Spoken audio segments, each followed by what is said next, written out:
Welcome back. So it is first week of September. Starting to get a little bit chilly at night, which for me means I've got to start making decisions for the winter. What animals are staying, what animals are leaving, and what is my plan for them over the winter. Central Wisconsin over the winter is a little bit cool, we could say. Some years we get a lot of snow, some years like last year we don't. But it's still cold and I still need to make decisions about what animals are staying.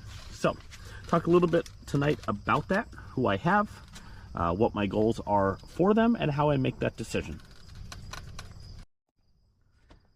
So here I have 3 ladies that are all on the list to stay. These were chosen out of the first and second rounds of babies this spring, based on disposition, based on the fact that they were female.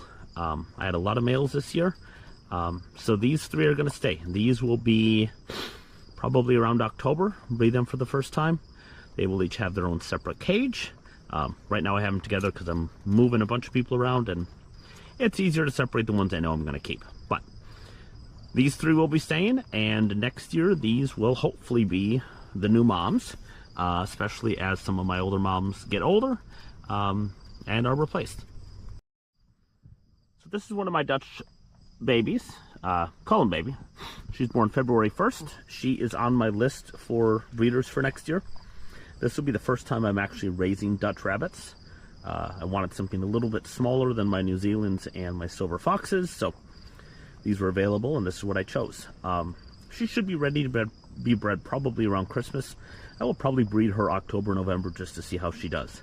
Obviously being a mother and being a good mother are 2 different things, but I don't like to make that choice after the first 1 or 2 litters, especially if they're young and I've not bred them before. If they're new to me and young, I tend to give them 3 tries before I make any decisions. So that will be her fall, and come next spring we'll see what we do with her. This is one of my 3 adult bucks. I have 2 that are New Zealand mixes, and I have 1 currently that is a silver fox purebred. He does his job. The only downside is he does have ears that don't always do the right thing. One is a little bit lower than the other. I don't really care about it, but if I was selling them for show, that would be a potential issue. It does get passed into the offspring, as we'll see in a minute, but for me, not a huge deal. He does his job, he's friendly, he's calm, and I like that. One of my other bucks I got this past, I guess, winter, early spring. It was cold, I remember that. Silver fox buck, purebred, pedigreed. Really nice guy, very calm. Definitely keeping him around. He does his job, so he will be here in the future. So these are 2 of my other Dutch rabbits that I got this spring. They were all born February 1st. They're not related. So I have 2 girls and 2 boys, and paired them up so that I can have unrelated pairs so they can be bred. These 2 are on the list for this fall with the other one. I didn't show the 4th one, but 2 brown, 2 black, all very nice rabbits, very calm, and much smaller than the others, as I said before. So these are on the list. We'll see what they do in the future. I've never grown out Dutch rabbits, so I don't know in terms of meat. Obviously they're smaller, they eat a little bit less. Will that be a part of my breeding program long term?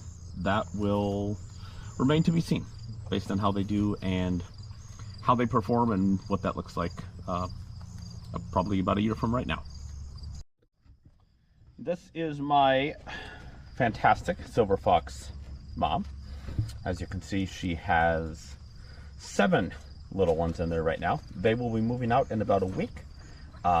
Great mom, does her job, nice nests, takes care of everybody, and has good sized litters. When I first got her, she was having litters of 4 and 5, and the last couple have been bigger, so that's a good sign. She'll be here. Her babies will not be ready to process until probably closer to Christmas, but we will cross that bridge when we get there.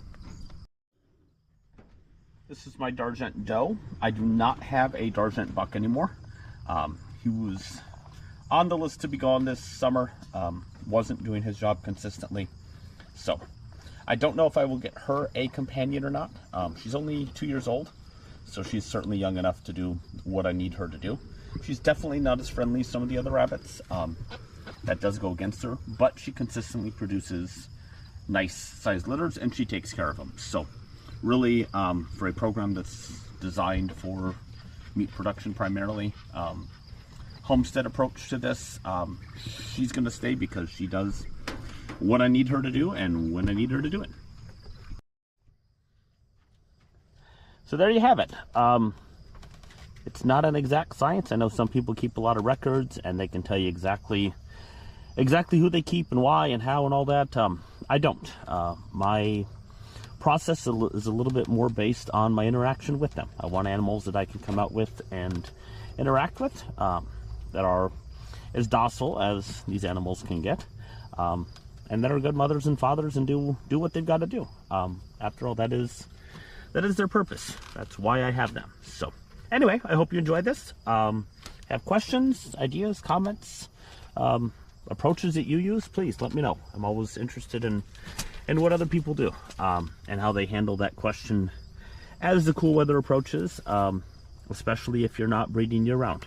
I tend to take December, January, February off, so I'll have our last litter will be probably around Thanksgiving, and then I'll start breeding back up again beginning of February for March litters. So anyway, thanks for watching, and we'll see you on the next one.